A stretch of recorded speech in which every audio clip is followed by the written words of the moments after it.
नमस्कार मैत्रिणींनो, आजची रेसिपी आहे आपली शेपू भाजी। शेपू भाजी एक मी पूर्ण अशी जुडी घेतलेली आहे आणि ती निवडून स्वच्छ अशी धुवून घेतली।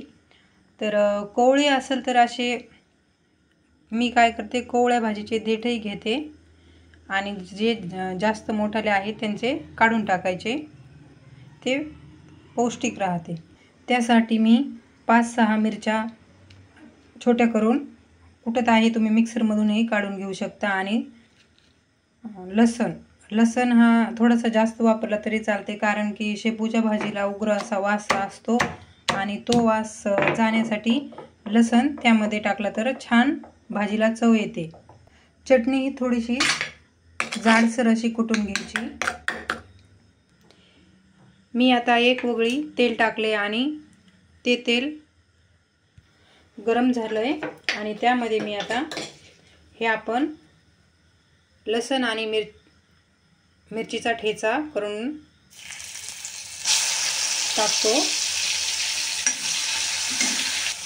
ठेचा थोडा लाल असा छान भाजून घ्यायचा। ही भाजी खूप चवीला छान अशी लागते। आता ठेचा लाल झालाय तर यामध्ये 1 वाटी मी मुगाची डाळ भिजत ठेवली होती आणि ती आपण यामध्ये ठेच्यामध्ये टाकून घ्यायची। पाण्यासकट टाकून घ्यायची, म्हणजे त्या भाजीचं जे भाजी यामध्ये शिजून निघते या पाण्यामध्ये। आपल्याला दुसरं एक्स्ट्राचं पाणी टाकायची गरज नाहीये।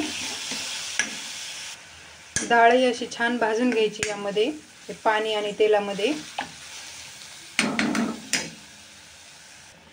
ही डाळ जी आहे तुम्ही 10 मिनिट जरी आधी भाजी करण्याच्या आधी भिजू टाकली तरी डाळ यामध्ये आपण तेलामध्ये चांगली भाजून घेतली की शिजते लवकर।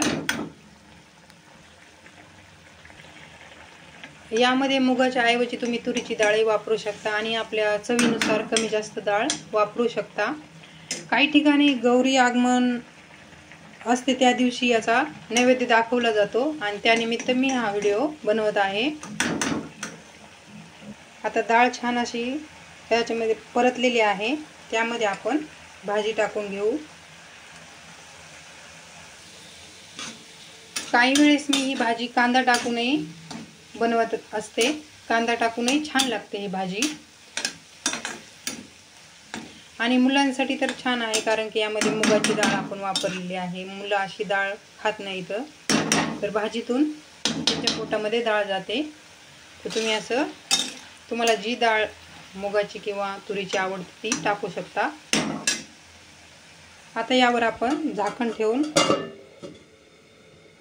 कमी गॅसवर याला शिजवून घेऊ। यासाठी पाण्याची जरूरत नाहीये, जे डाळीचं पाणी आहे त्यामध्येच भाजी छान अशी शिजते आणि भाजी आधी आपण धुतलेली राहते, त्यामुळे या भाजीला पाणी सुटते।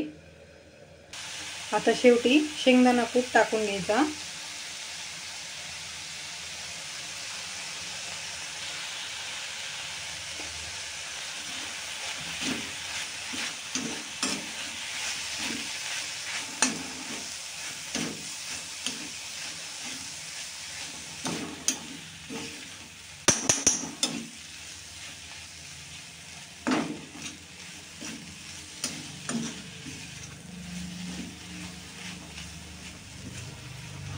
छान असं भाजी पहा छान झाली। पाणी टाकले नाही, काही नाही, मी डाळीच्या पाण्यामध्ये आणि तेलामध्ये छान पाणी सुटलं याला। आणि जास्त भाजी अशी मोकळी करायची नाही, छान लागत नाही, म्हणजे ते तोटरा बसते। आता अजून याला थोडंसं झाकण ठेवून वाफलून घेऊ। ही झाली आपली शेपू भाजी तयार, छान अशी झाली बघा, पाणी सुटले याला। आणि माझ्या चॅनलवर नवीन असाल तर सबस्क्राईब करा आणि गौरी आगमनाच्या दिवशी ज्या कोणाच्या इथे एरियामध्ये याचा नैवेद्य दाखवतात तेथून त्या एरियाची माझ्या कमेंट बॉक्समध्ये कमेंट करून सांगा। धन्यवाद फ्रेंड्स। स्वस्त रहा, मस्त रहा, आपल्या कामामध्ये व्यस्त रहा।